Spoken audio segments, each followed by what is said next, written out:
ಹೆಬ್ಬಳಲು Shri Chakramata YouTube channel ವೀಕ್ಷಕರಿಗೆ ನನ್ನ ಹೃತ್ಪೂರ್ವಕ ನಮಸ್ಕಾರಗಳು. ಸುಭಾಷಿತ.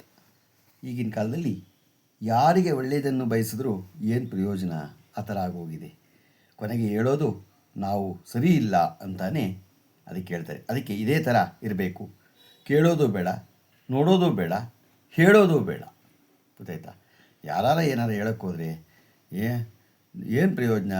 ಅದಕ್ಕೆ ಏನು ಹೇಳ್ತಾರೆ? ಅವ್ರು ಸರಿಯೇ ಇಲ್ಲ ಅಂತ ಹೇಳ್ತಾರೆ ಇವತ್ತು. ಆದರೆ ಕೆಟ್ಟದ್ದನ್ನು ಬಯಸೋದು ಬೇಡ. ಆದರೆ ಇವತ್ತು ನಾವು ದಿನಪಂಚಾಂಗಕ್ಕಿಂತ ಮುಂಚೆ ಧರ್ಮಾಚರಣೆ ಬಗ್ಗೆ ತಿಳ್ಕೊಳ್ಳೋಣ.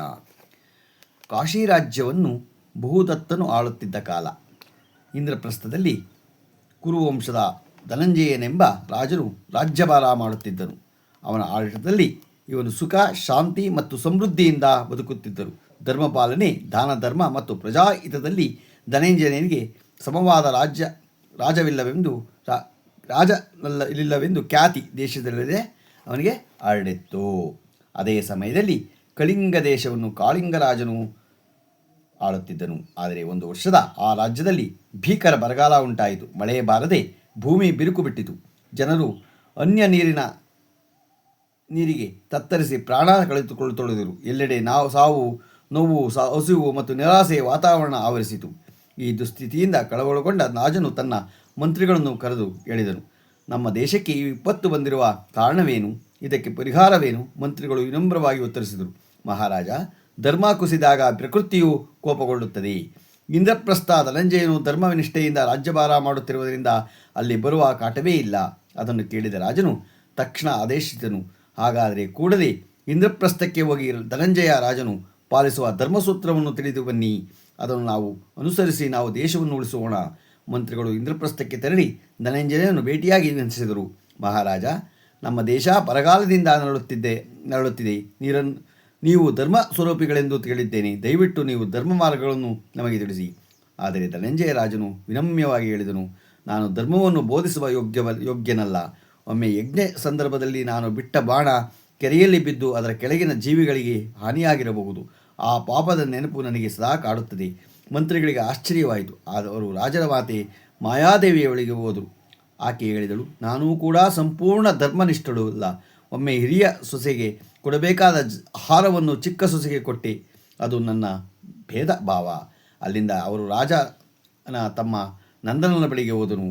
ಅವನು ದುಃಖದಿಂದ ಹೇಳಿದನು, ಒಂದು ರಾತ್ರಿ ನನ್ನ ಸಾರಥಿ ಮಳೆಯಲ್ಲಿ ನೆನೆಯುತ್ತಾ ತನಗಾಗಿ ಕಾಯಬೇಕಾಯಿತು. ಅವನಿಗೆ ಕಷ್ಟ ಕೊಟ್ಟು ನಾನು ಹೇಗೆ ಧರ್ಮೋಪದೇಶ ಮಾಡಲಿ? ಪುರೋಹಿತನ ಬಳಿಗೆ ಹೋದಾಗ ಅವನೂ ಹೇಳಿದನು, ಒಮ್ಮೆ ಬಂಗಾರದ ರಥವನ್ನು ನೋಡಿ ಮನಸ್ಸಲ್ಲಿ ಲೋಭ ಮೂಡಿತು. ಆ ಕ್ಷಣವೇ ನಾನು ಧರ್ಮದಿಂದ ಜಾರಿದೆನು.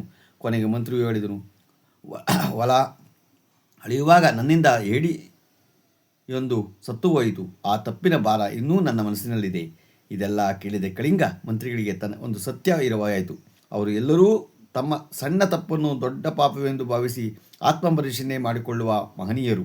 ಅವರು ಈ ಎಲ್ಲ ಘಟನೆಗಳನ್ನು ಬಂಗಾರದ ರೇಖುಗಳಲ್ಲಿ ಬರೆದು ಕಳಿಂಗರಾಜನಿಗೆ ಓದಿ ತೋರಿಸಿದರು. ಆಗ ಕಳಿಂಗರಾಜನಿಗೆ ನಿಜವಾದ ಧರ್ಮದ ಅರ್ಥವಾಯಿತು. ತನ್ನ ತಪ್ಪುಗಳು ಅರಿತು ಆತ್ಮವಿಮರ್ಶೆ ಮಾಡಿಕೊಂಡು ಬದುಕುವುದೇ ಶ್ರೇಷ್ಠ ಧರ್ಮ. ಅಂದಿನಿಂದ ಆತನು ಧರ್ಮನಿಷ್ಠೆಯಿಂದ ಆಡಳಿತ ನಡೆಸಲು ಆರಂಭಿಸಿದರು. ಸ್ವಲ್ಪ ಸಮಯದಲ್ಲಿ ಮಳೆ ಸುರಿತೊಡೆಯಿತು. ಬರಗಾಲ ದೂರವಾಗಿ ಜನರು ಬದುಕಿನಲ್ಲಿ ಸಂತೋಷ ಹರಡಿತು. ಧರ್ಮವೀರರಲ್ಲಿ ಸಮೃದ್ಧಿ ನೆಲೆಸುತ್ತದೆ. ಆತ್ಮವಿಮರ್ಶೆಯಲ್ಲಿ ಸಮಾಜ ಉಳಿಯುತ್ತದೆ.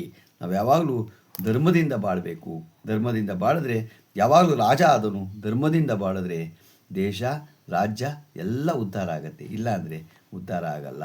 ಅವ್ರಿಗೊಂದು ಇವ್ರಿಗೊಂದು ಅಂತ ಮಾಡಬಾರ್ದು. ಧರ್ಮದಿಂದ ಬಾಳಬೇಕು. ಎಲ್ಲರೂ ಒಂದೇ, ಪ್ರಜೆಗಳೆಲ್ಲ ಒಂದೇ. ಆ ಪ್ರಜೆ ಬೇರೆ, ಈ ಪ್ರಜೆ ಬೇರೆ ಅಂತ ಮಾಡಬಾರ್ದು.